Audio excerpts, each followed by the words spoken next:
Pada bulan Desember 2019 ditemukan jenis virus baru di kota Wuhan, Cina.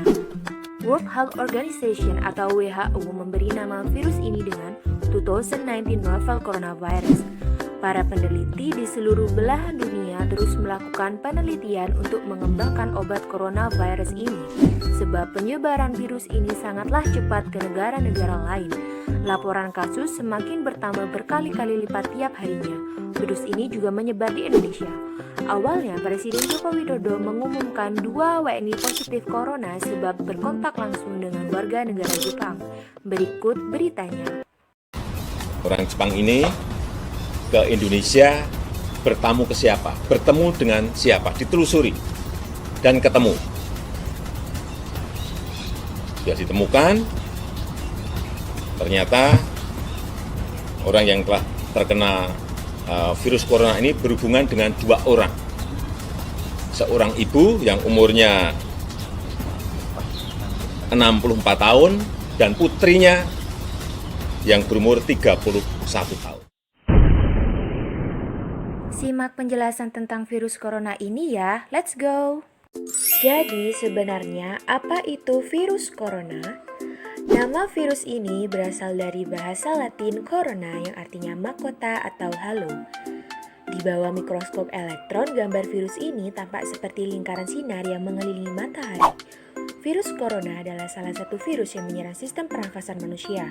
Ada beberapa jenis virus corona, di antaranya SARS coronavirus yang muncul pada tahun 2002, MERS coronavirus yang muncul pada 2012, dan SARS coronavirus 2 yang muncul pada tahun 2019 yang menyebabkan penyakit COVID-19. Diduga awal mula virus ini ditularkan oleh hewan liar seperti kelelawar yang dikonsumsi manusia. Virus ini bersifat zoonotik, artinya dapat ditularkan oleh hewan ke manusia atau sebaliknya. Virus ini juga menular dari manusia ke manusia. Lantas, bagaimana cara penularan virus ini? Penyebaran disebabkan oleh tetesan atau droplet ketika seorang batuk atau ketika kita menyentuh orang yang sakit dan menyentuh wajah seperti menggosok mata dan hidung. Droplet juga dapat menempel di berbagai tempat seperti tangan, gagang pintu, alat elektronik, kardus, dan lain-lain. Virus dapat menempel kira-kira selama 24 jam. Apa saja sih tanda dan gejala yang muncul jika kita terpapar virus ini? Kita akan merasakan demam, batuk, sakit kepala, sakit tenggorokan, hingga sesak nafas. Namun sebenarnya tanda dan gejala ini dibagi menjadi 3 tingkatan loh, yaitu ringan, sedang, dan berat. Untuk gejala ringan dimulai dari demam, batuk kering, masalah pernafasan, dan nyeri sendi. Untuk gejala sedang berupa demam lebih dari 38 derajat Celcius hingga menggigil, kelelahan, dehidrasi, sesak nafas, dan pneumonia ringan.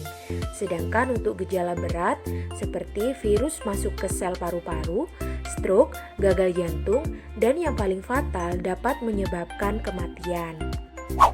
Teman-teman semua harus tetap waspada ya, karena saat ini ada orang yang sudah terinfeksi corona namun tidak menimbulkan tanda gejala sebab imunitas yang baik. Mereka disebut dengan OTG atau orang tanpa gejala. Mereka beresiko lebih tinggi untuk menyebarkan virus ini, terlebih pada kelompok rentan seperti lansia. Teman-teman, jaga diri dan keluarga kalian dari virus corona dengan melakukan pencegahan. Apa saja yang dapat dilakukan? Rajin mencuci tangan pakai sabun dan air mengalir sebelum dan sesudah melakukan sesuatu. Rajin melakukan olahraga dan memiliki istirahat yang cukup. Pakailah masker dan rajinlah menggantinya. Hindari menyentuh mata, mulut, hidung sebelum cuci tangan. Jaga jarak dengan orang yang batuk atau bersin sepanjang 1 meter. Hindari kerumunan orang dan keramaian, dan jangan nunggu parah untuk periksa sakitnya ke dokter ya. Jangan lupa juga bersihkan permukaan dan benda-benda yang sering disentuh dengan desinfektan.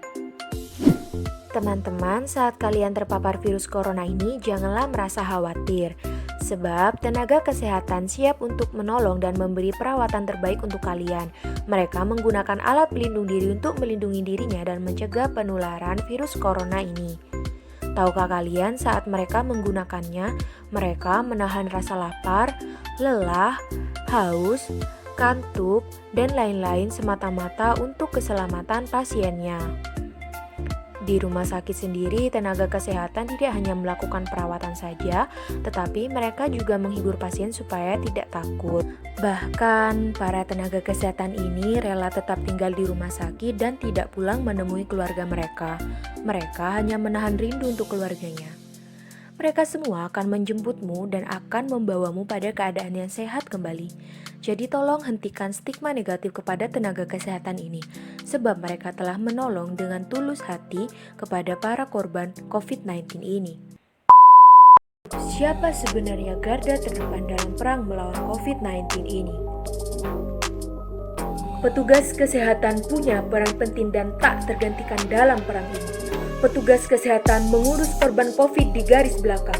Peran mereka memang sangat penting, tapi bukan mereka garda terdepan.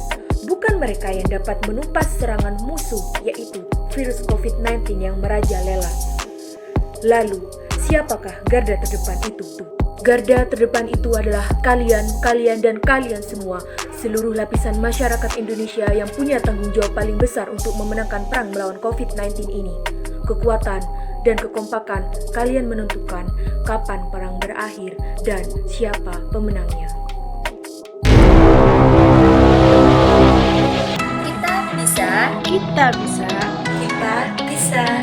Kita bisa melawan COVID-19 dengan patuhi anjuran pemerintah stop stigma negatif dan berdiam diri di rumah. bersatu melawannya. Bersama kita bisa.